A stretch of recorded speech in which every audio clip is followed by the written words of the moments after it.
What is up, my gorgeous aesthetic boys? It's Fresh, back with another video. Today we have a nice long storytime episode of ProRevenge, and the revenge is professional, I'll give it that. Cheat on me with my best friend? I'll wreck your career and publicly humiliate both of you. MW is my wife, FBF former best friend, and FBFW former best friend's wife. I'll do my best as the reader to not use the abbreviations. Former best friend and former best friend's wife have been like family to my wife and I for several years, practically ever since we moved in across the street from them. The four of us were extremely tight. Our kids are the same age as theirs and all are good friends. We were one big family unit. We did dinner together a few times a week. We went on vacations together. I truly saw former best friend as a brother, and my wife and former best friend's wife were very close too. 5 months ago, I was completely blindsided by the discovery of an affair between my wife and former best friend. My wife had left her email open on our computer, and I saw an email from her to her longtime therapist saying that former best friend would be joining her at an upcoming session again. What? My mind started racing. Why in the world would my former best friend be going to her therapy session without my knowledge? I did a search and found some other emails to and from the therapist, proving that former best friend had been going to sessions together with her for about 6 weeks. I checked our mobile phone account and discovered that since last summer, they had been exchanging hundreds of texts every day, peaking at nearly 500 a day by the holidays. Speaking of the holidays, my wife and I hosted both of our families, parents, siblings, etc., for both Thanksgiving and Christmas dinner, and former best friend and former best friend's wife joined us either for dinner or after dinner on both holidays. Text records showed that the entire time they were at our house celebrating with our families, my wife and former best friend were texting each other across the room. They were doing that pretty much every time the four of us hung out for months, and, all day, every day, just in general. But what bothers me the most is that they were doing it with former best friend's wife and I right there. I confronted my wife with the evidence and she admitted that, yes, she and former best friend had fallen in love. It just happened. I don't know how, but I love him and I just don't feel anything for you anymore. I'm sorry. They had gone on a school district trip together, something had happened in her hotel room, and things had moved quickly from there. She explained, as I lay face down on the couch, unable to look at her, that they had already made plans to move out and divorce me and former best friend's wife, and while they didn't plan on moving in together immediately because of the kids, they'd probably do so eventually. The meetings with the therapist were supposedly mostly for the purpose of finding a way to break this to me and former best friend's wife as gently as possible because they were so very concerned for our well-being. Former best friend's wife and I are fairly certain that they weren't planning on telling us about the affair at all, and were simply going to discover their feelings for one another several months down the line after they'd come up with some other reason to divorce the two of us. My wife moved out 2 months ago. I was, and still am, utterly destroyed. I cry every day. I cried writing the first few paragraphs of this story just now.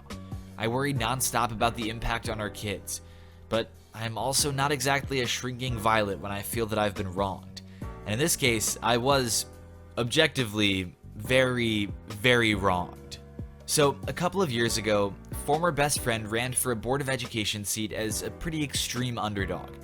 I helped him with his campaign materials and debate prep, and my wife, a well-known school district employee, this becomes important later, got the word out as best she could. Much to our surprise, he actually won in a squeaker by just a few dozen votes. Being on the board became the center of my former best friend's world. He joined every committee that he could. This turned into the foundation of his affair with my wife, as they were constantly going to school events and meetings together on evenings and weekends.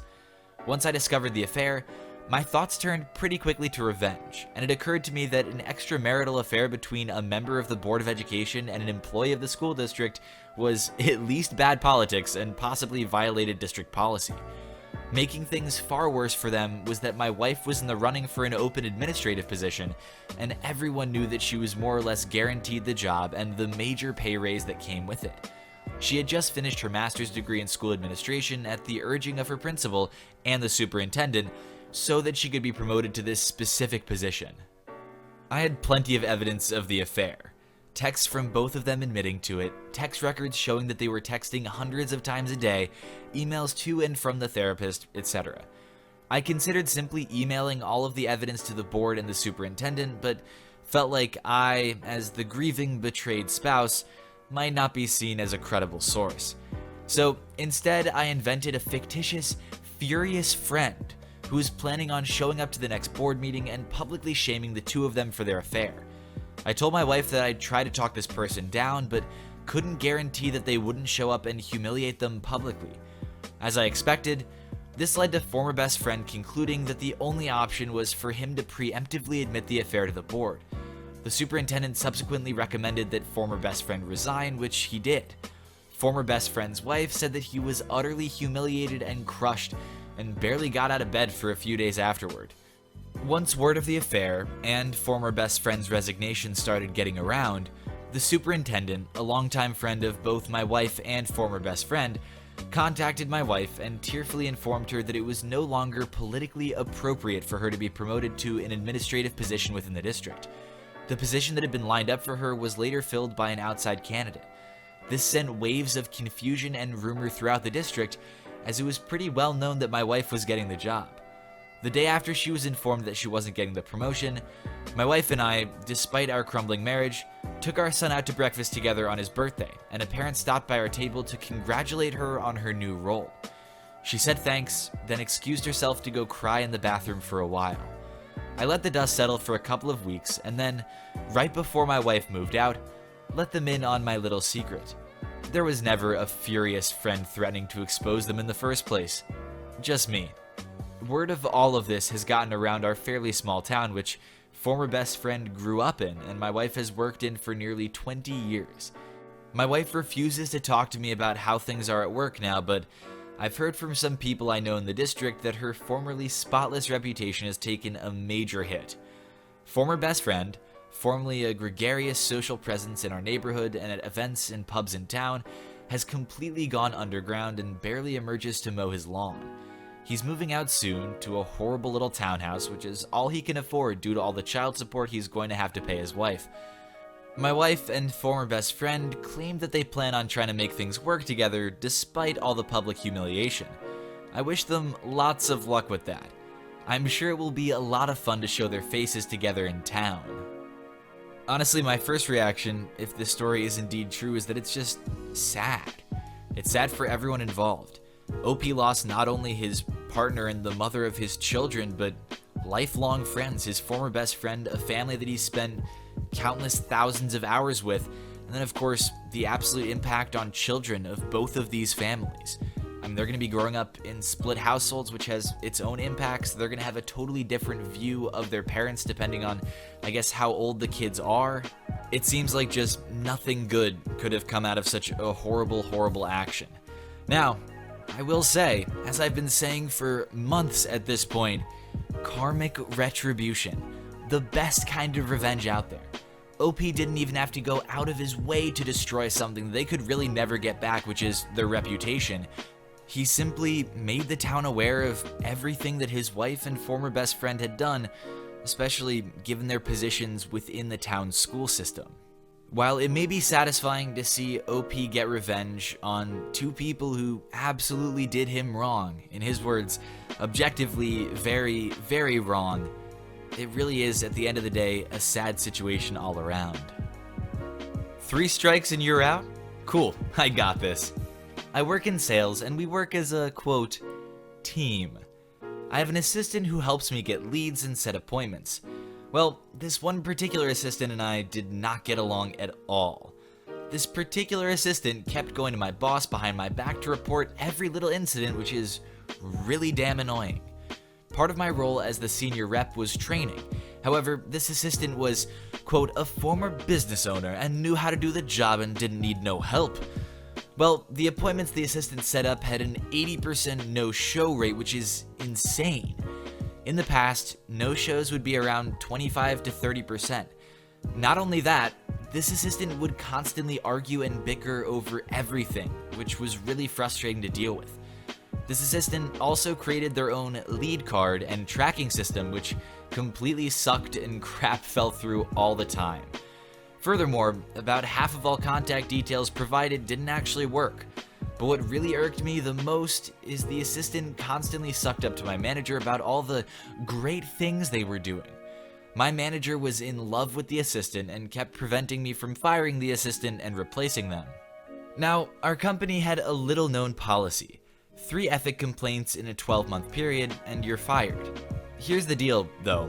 For a customer to file a complaint, they had to go to a specific page on our website, so very few complaints ever got filed. One day, I roll in a whole 10 minutes late. My assistant had called my manager to complain that I was late. My boss asked me why I'm late. Keep in mind, we don't clock in or out, and I often would come in early or stay late. To come in late once in a while was no big deal, but it was annoying knowing my assistant had a habit of constantly going behind my back and ratting me out on top of their horrible production. We're supposed to be a team. I asked to do a review of the assistant's leads. We got 3 leads deep, and my assistant huffed and puffed and said the leads belonged to them, not me, and it's none of my business. Well, actually it is. They then called my boss to complain about my behavior because I was pushing them to complete the lead review. My boss called me and I straight up told him he needs to give me the authority to fire the assistant or I'm going to force his hand. He told me I needed to learn how to work with my assistant. So I pulled up all of the assistant's leads and began dialing. One thing that would justify an ethics complaint is opting in a lead for a call when they didn't want to be called, which I suspected I could find at least 3 instances of. I called all of the leads and got 9 people who straight up said, "We never intended to be opted in to be given sales calls," to which I replied, "Oh, I'm really sorry to hear that. We actually have an ethic complaints page for such a situation. Would you like me to forward you the link so you can file a complaint? It would really help us to ensure this kind of thing doesn't happen again." Within 48 hours, my assistant had gotten 5 ethics complaints. My boss called me 72 hours later saying, "OP, it's really strange we've gotten a slew of complaints about your assistant. Did you have any part in this?" Well, you see, my assistant refused to conduct a lead review with me, so I called all of their leads for them. On a few occasions, the lead complained that they didn't intend on providing their information for sales calls, so I simply sent them a link to file a complaint. My boss said, "Yeah, well, now I'm forced to fire the assistant." I simply smiled and said, "Oh, that's really unfortunate. I'm so sorry to hear that." He confided, "I guess you won this one." I said, "Not a problem. I'll go ahead and post the new job ad." My next assistant was much better and way easier to work with. Now, is it just me, or is that kind of a weird dynamic between OP and OP's boss, that it's some kind of game, if you will, that obviously the boss doesn't want the assistant to be fired, OP says there's reason for the assistant to be fired, OP says, "I'm gonna force your hand," which, if I was the boss, I wouldn't really take that kindly, and then eventually does force the boss's hand, and the boss concedes and says, "Oh well, you won this round." I'm not saying it couldn't have happened, and it's definitely entertaining to read about, but it doesn't seem like a particularly healthy, efficient, or productive workplace dynamic. Use my friendship to steal from me? Get ready to pay me back in full. And move. Back in my years at high school, PS1, PS2 era, I lived with my grandmother because it was closer to my school than my mother, who at the time was self-employed and now is a successful SEO developer. I was not popular in school, but had a closely knit group of friends on my home street. Myself included was 10 kids on our street, 6 of which were pairs of siblings across 7 houses. We all played games, we all completed games, but the amount of games we could get was different. Being the kid with the most, I offered that if anyone wanted to go on a game at my house, I would let them. Now, I have OCD, among other things, thanks to a mental disorder. That meant I use Excel to record what games I own if they were bought brand new, the price they were bought at. And I had dealt with people misusing my friendship in school, not high school, to steal from me and my grandma coming in to save the day. But my main hobby is games, so when I started going to school, I started pen marking the inside of game covers. The white side of that cover no one sees. It doesn't affect resale value. I would also jot down the mark in a notebook with a reference to the game name, again, if it was new, pre-owned, or I had traded it in. I would, on occasion, lend a game with the express direction that if you borrow it for more than 2 weeks, I would hound you for it back. People rarely borrowed from me since when they wanted to go on, they could do so at my house. Around the age of 14, games started going missing. Losing one was not new to me, but the frequency of games that went missing had increased. So I set a test. I bought a second notebook and wrote down where each game should have been, editing it if I moved it.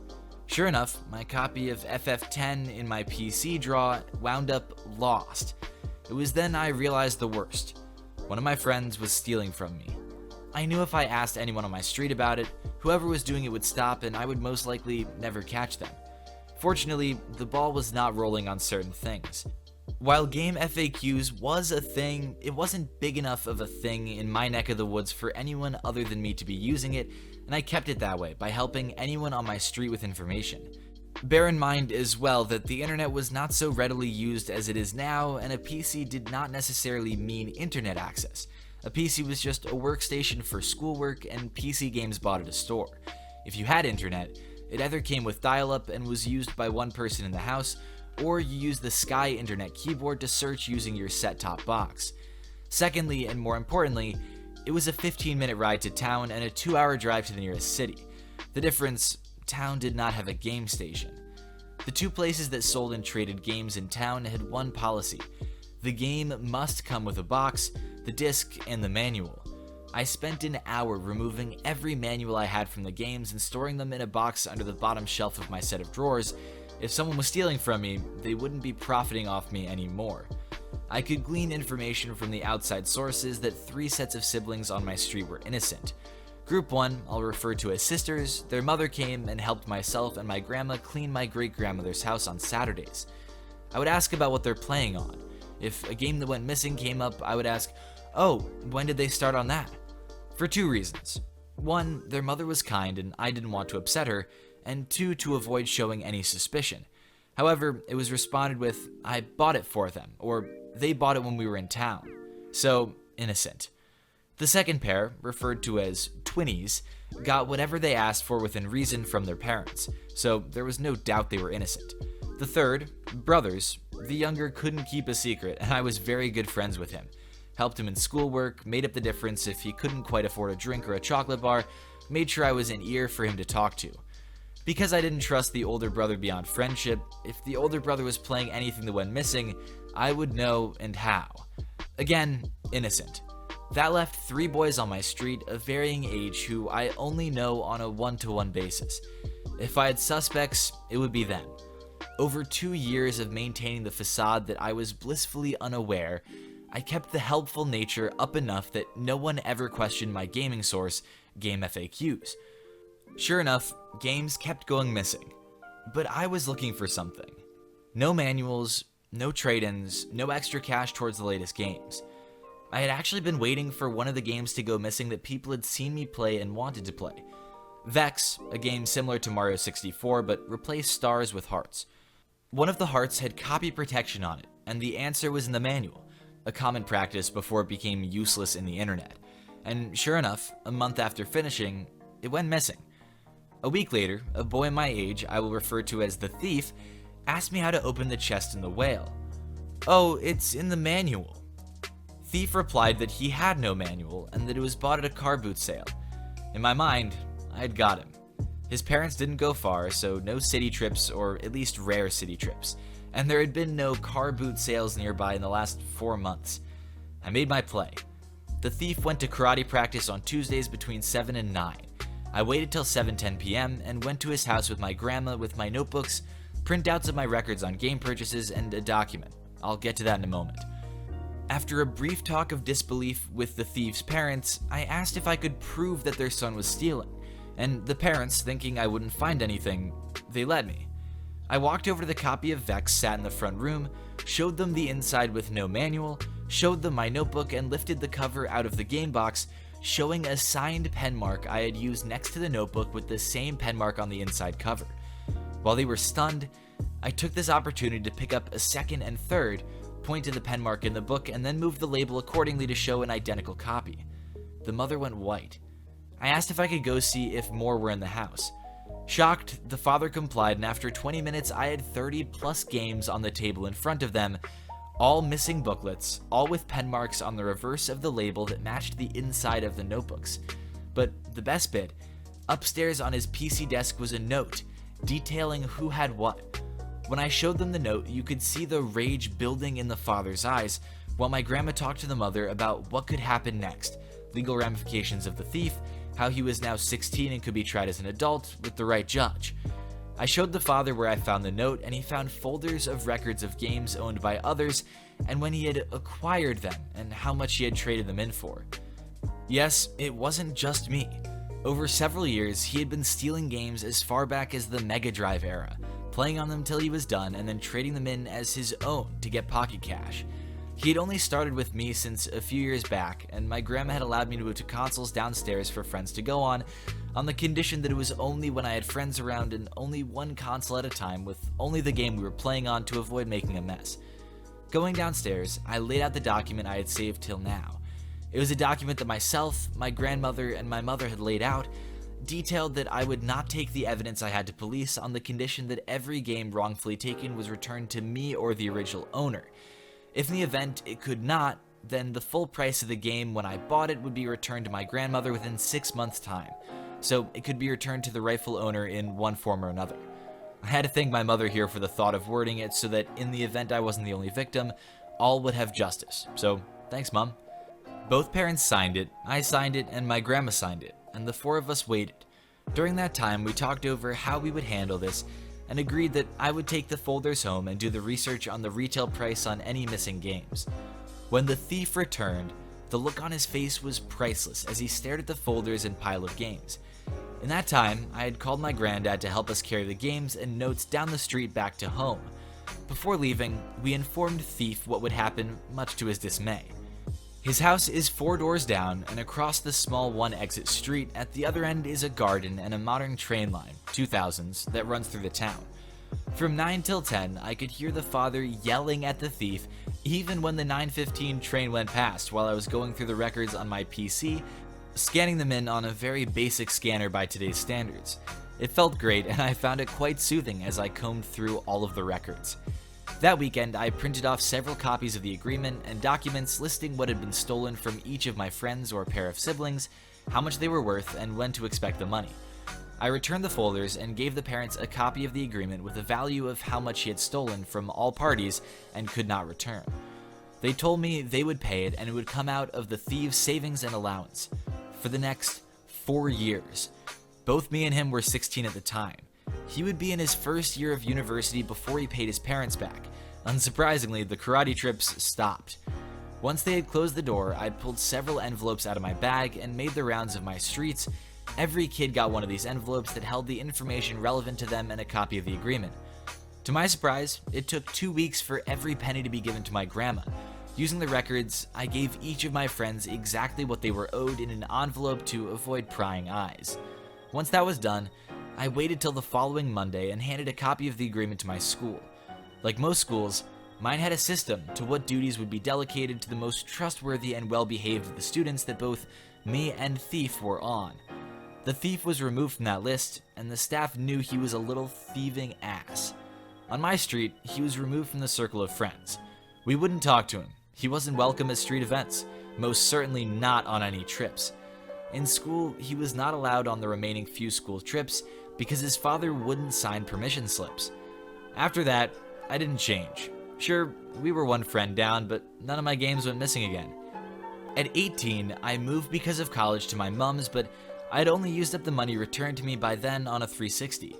My mom keeps a framed copy of the signed agreement in the office, and I keep the original framed in my office to this day to remind me. Unsurprisingly, after finishing high school, he and his parents moved away. It was quite clear that the kids and parents alike wanted nothing to do with him. Alright, well guys, there's undoubtedly a ton to unpack here. A long story and a lot of detail. Honestly, it has some major r/that happened themes, but the level of detail kind of feels real. Maybe that's just me trying to be optimistic or at least hopeful, because I'd like it to be real. I could not fathom any 14-year-old, however, having the patience of getting 30 plus computer games stolen from him, to just methodically track those games and set up all these systems to ensure that they could be recovered were the thief to be found, just for this one moment of revenge. Definitely also want to give a brief shout out to the thief's parents, who were incredibly understanding as far as I can tell about the situation, disappointed in their son to say the least, and were doing basically everything they could to make sure that it was right with the people who the games had been stolen from. The fact that the parents fronted up the money for 30 plus computer games, that's commendable, especially since that meant that they were the ones footing the bill for their son, at least in the short term. The thief should have a fun time in his first year of college explaining why exactly he didn't have any spending money. Thank you to everyone who watched this video. Be sure to subscribe for more daily Reddit content. Drop a like if you liked the video, and I will see you all tomorrow.